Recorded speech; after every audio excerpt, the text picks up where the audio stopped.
I rewatched Shelter for the first time since I was 17. I remembered it being soft and warm, but after watching it again at 35, I had some reactions and thoughts that surprised me. I've been thinking about the period of my life right before it came out for the first time, and the importance of movies that showed what a relationship between two men beyond sex could be. And then there's the 2007 movie Shelter, a story about a young guy in a California beach town who is so busy holding everyone else's life together that he hasn't had time to figure out his own, until his best friend's older brother comes back into town, and suddenly, the thing he's been not thinking about becomes the only thing he can think about. I watched many movies with gay storylines alone on my laptop as a teenager, and out of all of them, Shelter is by far the one I wanted my life to look like the most.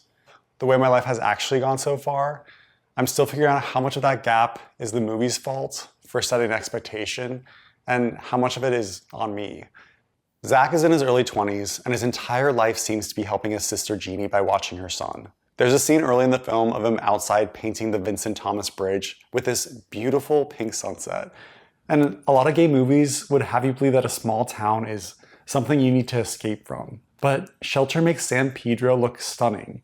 Even though this family clearly doesn't have a lot of money, he says, I don't feel stuck here. Yes, you do. And I believe him, because look at this place. But nonetheless, we see that Jeannie is erratic, his father is comatose, and the family dynamic all hinges on Zach helping out in ways so that the unit doesn't fall apart completely. Come on, Zach, you're all I got. I know. The movie also is trying to show Zach's sensitive, creative, slightly tortured side, which angsty 17-year-old me feeling suffocated by the suburbs and also committed to the tank top layered over tank top look. I was like, finally, a movie that understands me. I want to mention while I was putting this video together, I went digging for any behind the scenes material on this movie, and there's not a lot out there, but I did find a reunion that the director Jonah Markowitz and Brad Rowe did in 2010.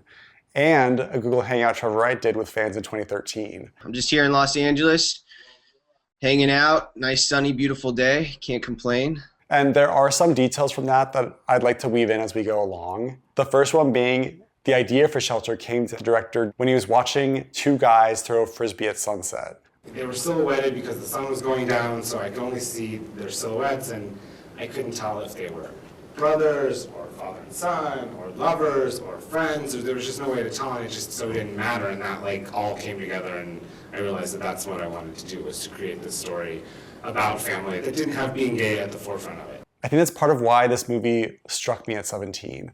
It didn't feel like a gay movie. It felt like a movie that happened to have gay people in it. Hey, the Gapester. Yo! Learning to skate, I see, huh? What up? His best friend is Gabe, whose family is just in a different financial situation. And something I didn't think about at 17 is that college was a given for me. Same as Gabe. Same as Sean probably got, and he got to leave and become a writer. Coming out is a different experience when you have options. And Zach doesn't really have any. Dude, why didn't you try and go to Santa Barbara Community College? I don't think the whole student thing's gonna happen right now. The scholarship was my ticket. Gabe is going to college while Zach has a diner job, a nephew, and father to take care of. So the door of higher education is slowly closing. And then Gabe's older brother comes back to town, and the film really begins. You dating anyone? No, just broke up. Yeah? That why you're really down here? No. Yeah, actually it is. The first interaction we see between Zach and Sean, it's clear that they have a friendly history between them beneath some of the very 2007 dialogue. I thought your ghetto ass would be done breaking and entering by now. Then change the code. After some time of surfing together and catching up on the years they've been apart, Zach and Sean share a scene on the back porch, and what starts out as a joke turns into play wrestling, turns into one of the sweetest moments of romantic tension I've ever seen.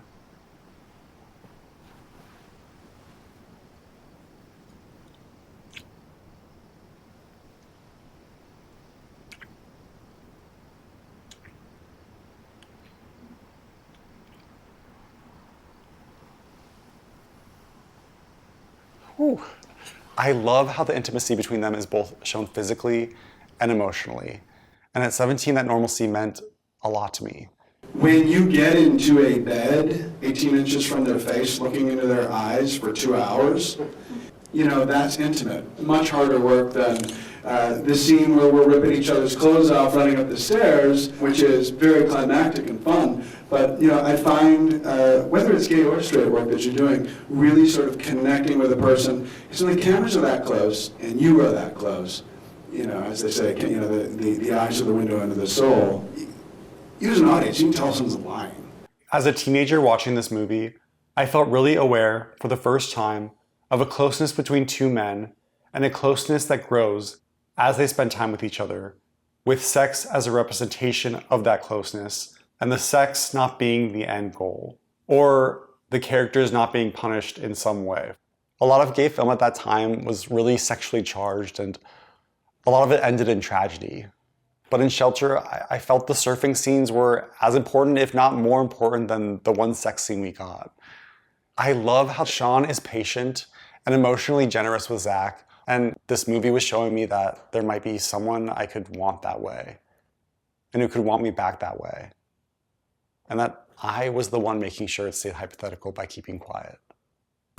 I hear you've been hanging out with Sean. Surfing? Well, you know about him, right? What about him? He's gay. He's an old friend, Jeannie. We've been surfing together since I was 8. Yeah, was that all? Yeah, what are you saying?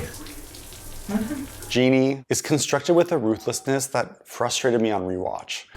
Zach, you're not a right? Jeannie, What, you never tell me anything. How am I supposed to know? what do you think? I think I don't want to deal with that. But watching it now, I don't actually think homophobia is what's keeping Zach stuck. Zach has poured himself so completely into being useful that there's nothing left over for himself. If everyone needs you, nobody questions you. I wonder how many closeted people throughout time have become the caretaker of the family they grew up in, pouring themselves into everyone else's needs, so they're never standing still long enough for someone to look at them and ask any follow-up questions. What Zach had before Sean is a passion for surfing and his artwork. You're not the first, and yet things can get worse. Here you go. Thanks, brother. Wow. Oh, what are you doing? Easy, dude. It's okay. I want to look at it. No one ever looks at that. Having someone see that part of him, it is probably the first time he's felt like he's worth investing in. And I think it's something that worked on me at 17 very subconsciously. It's more than your physicality, it's more than your appearance. It's also about what's going on inside the person too. So you still thinking about applying to art school? I do street art now. It's cool though, Sean, who has made it out of this small yet gorgeous town, San Pedro, which why leave? It's beautiful. He's genuinely concerned that Zach isn't going after something that he wants. You'll never get what you want unless you take it. Take it. You and Gabe have always just been able to point and take, no questions asked. You don't realize that it's not like that for other people. It's fucking ignorant. It turns out that scene wasn't supposed to be in a car at all, which locations change all the time, but this was really interesting to learn, is that it was supposed to take place in a bedroom at a party, but they got to the location and couldn't shoot there, so they literally just parked someone's car and shot it. I think putting it in a car just dramatically, we've all had that experience of wanting to say something to someone but not being able to until you close the door and start driving, and then it's like you're in this contained environment that you can't really leave. Now, they weren't moving, but it still sort of felt that way. And so it actually brought a lot to the scene. So that, I think, is one example of something that, if you were on a larger or on a studio film, it would just be get another day or move that set or do what you got to do or do that. You never just kind of reset it. And that really took it in a much more interesting direction to me. And it became one of my favorite scenes in the whole film. I agree with Jonah that this inescapable, contained environment heightens the stakes. It forces this confrontation of privilege, but also something more internal. That subconscious self-rejection where you've already decided the answer is no. Something I have experience with. As far back as grade school, I remember I used to check out library books on lizards constantly. I was obsessed with them. Specifically the leopard gecko, because their tail can fall off and regrow. I thought that was so cool, and I wanted a lizard so badly. But for whatever reason, I didn't ask my parents, even though every week I was rechecking out the lizard book and fantasizing about owning a really cool lizard where their tail could fall off and regenerate. How? I don't know, but it was so cool. I just assumed that my parents would say no. And I don't know why I assumed that. And I'm pretty sure there was a high chance if I had just asked them, they would have been like, yeah, sure. And so maybe there's an alternate reality where I'm out in the California desert with Lizard Farm. Or maybe I was better off not being a lizard boy. I don't know. The point is, that same pattern of assuming the answer is no followed me right into coming out. My parents have always been incredible. They made it known that they love all their kids and now all their grandkids with this total unconditional love. And even knowing that, even being almost certain they would be fine with it, I still sat on it for years. I could not get the words out to people who I was pretty confident would say, okay, we love you. And then I look at Zach, whose only immediate family is a sister who's drowning in her own life, who maybe homophobia isn't the right word, but frustrated that Zach shares so little of his internal life with her, that it's poisoning their relationship. Being closeted is challenging and suffocating and exhausting, having to lie to people and having to lie to yourself. Even if the people around you have an idea that you might be gay, you still have to be the one that comes forward and says it. And that's hard. Which is why shelter feels like such a necessary lifeline. It's this fantasy that instead of having to fight your way out of the closet alone, someone beautiful and patient might just come along, see the person you're hiding, and invite you out into the light. Another element of this movie that I think about is the fact that Brad Rowe and Trevor Wright, neither of them have stated publicly whether they identified one way or another. Both of them have actively shown up for the community. That is, Brad advocated for same-sex marriage during the Prop 8 campaign. Trevor also participated in the No Hate campaign. So these are not guys who made a gay movie and then distanced themselves from it. But I do have complicated feelings on what the movie might have done to my expectations. There's a manliness to Sean. He's not someone who would ever, be waving a pride flag down the street in 6-inch heels. And there's nothing wrong with that. There's no one way to be gay.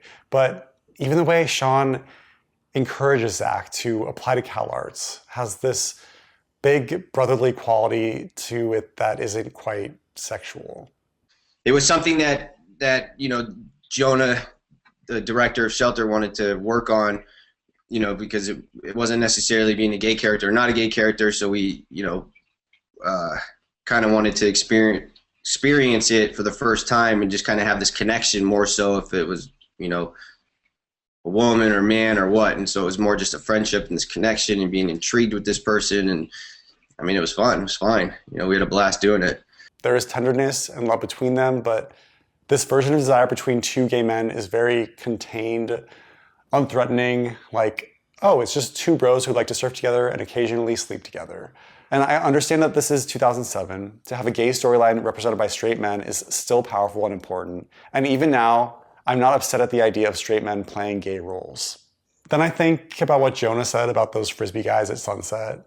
He couldn't tell if they were brothers, lovers, or friends, and it didn't matter. Why am I watching a man look at another man's eyes with that kind of presence and reading it as not sexual enough? Which I guess is my problem, not the movie's. And I think that's where the internalized stuff starts, which leads me to something I hate admitting. I absorbed this idea that a relationship between two men could look like this: masculine, quiet, safe. And at the time, and even into my 20s, I wanted someone who was gay, but not like that kind of gay. And if you've never experienced internalized homophobia, that might sound like a small, manageable prejudice, but it keeps you from letting yourself exist in gay spaces. And I know gay men who came out before me and gay men who have come out after me who don't seem to carry this the same way. But there's something in me, even now, that has me wanting to minimize myself. And I'm not entirely sure I've figured out where that comes from or how to stop doing that. So amongst the growing romance between Zach and Sean, Zach also has an on and off relationship with Tori, which at this age, I was also trying to make it work with girlfriends in high school. With all that inner turmoil that a closeted young man can feel, I think what terrified me the most at 17 wasn't the coming out itself. I think I always knew that I would eventually. It was more I dreaded the reaction to it. And instead of just ripping the Band-Aid off, I feel like I did it very slowly over years. There's something I really need to tell you. I already know. When Zach tells Tori, she kind of has to finish the sentence for him. And you feel for her. Also because there's the earlier scene where she tries to kiss him and Zach chooses the movie and popcorn over her. Tori already knew. A year after watching Shelter, I'm 18 now, and I've had a string of girlfriends that have all fallen apart because I'm secretly gay. It was getting to a point where I just could not hold on to that secret any longer. I walked with my best friend from her house to a beach nearby, and it was leading up to what felt like this all or nothing dramatic reveal of my life. We sit on a lifeguard tower, and I know I have to say it while I don't remember my words exactly or what I said leading up to it. I do remember her reaction. She just went, oh, okay. It was like she was waiting for me to get there. Like she already knew also and wanted me to feel like it was a reveal. I keep thinking about the parallels between Zach and me at that age. And although I didn't have a boyfriend to show for it, my best friend knew now and everything was okay. Also, I have to go back and mention Gabe because his reaction to finding out about Zach and Sean might be my favorite moment in the movie. Why didn't you tell me? Tell you what. I don't care. At all. I don't know who you're talking about. Okay. The fact that it's my brother is totally weird. Really, really fucking weird. All right. Don't tell anyone, okay? Like, you think he's hot? Well, shut the up, dude. Gabe probably went through the same thing already with his brother Sean. And by the time Zach gets there, Gabe's already past it. And that felt a lot like my friend on the beach. She didn't make it a thing. She just let me say it. And then we kept sitting there. There were no guys on the beach for her to ask if they were hot or not. But back to how the movie ends. Jeannie leaves for Portland, and Zach and Sean will presumably raise Cody together. And in spite of the fact that I think Zach probably needs to do a little more exploring than ending up with the first romantic male partner of his life, it is a wonderful ending, and I was absolutely smiling at the end. And it was important in 2007. It's still important that a movie with gay characters just ends without someone dying or marrying a woman to keep everyone comfortable. I think about that kid on the laptop watching two men fall in love in San Pedro. I watched Zach get rescued, Sean literally applying to art school on his behalf. And I walked away from that laptop thinking, okay, so that's how it works. Someone shows up and they see you and they do the work of loving you so you don't have to be lonely anymore. I expected a Sean. I'm a little embarrassed to say how long I expected a Sean. In college is where I had my first real heartbreak and also did some heartbreaking of my own that I'm not very proud of. I remember one breakup in particular where I was living in the basement of this apartment, and every weekend, the guy in the unit above me would get drunk off his ass, pull out his guitar, and stomp right above my bedroom playing one line from the Rolling Stones over and over. You can't always get what you want.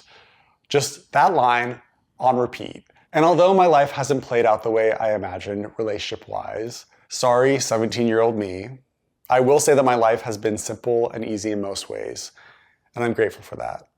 But that specific thing, I'm still working on. And I think that's why rewatching Shelter hit me the way it did.